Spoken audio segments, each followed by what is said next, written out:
এই ঘটনাটো সংঘটিত হৈছে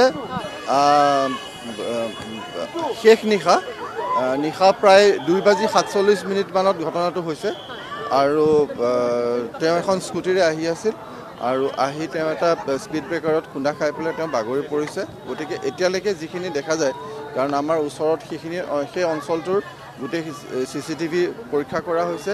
CCTV ফুটেজত যিখিনি আহিছে তাৰ পৰা আৰু আন বাকী যিখিনি আমাৰ ইয়াৰ লগত আনুষংগিক কথা থাকে, এতিয়ালৈকে হোৱা তদন্তত দেখা যায় যে এইটো এটা এক্সিডেণ্টৰ ঘটনা।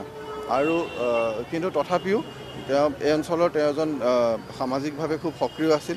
গতিকে মানুহৰ মনত বিভিন্ন সংশয় আছে, বিভিন্ন সন্দেহ আছে।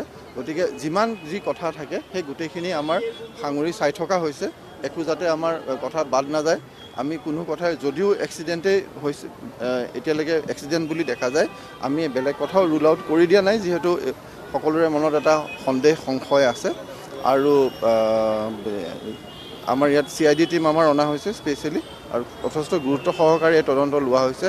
আমাৰ ফৰেনচিক টিম আহিছে, CID টিম আহিছে, সকলো CCTV কেমেৰা সংগ্ৰহ কৰা, ফুটেজ সংগ্ৰহ কৰা হৈছে।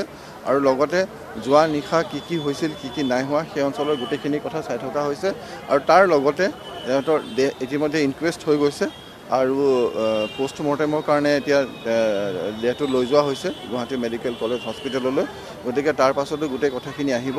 গতিকে আমি এইটো মুহূৰ্তত আমি এইটো কথাই ক'ব পাৰোঁ যে যাৱতীয় যিখিনি তদন্ত হ'ব লাগে, সকলোখিনি তদন্ত ভালদৰে আগবাঢ়িছে আৰু এতিয়ালৈকে এয়া এক্সিডেণ্ট বুলিয়ে আমাৰ ধাৰণা। তথাপিও আমি আৰু দুই এটা কথা চাই আছোঁ।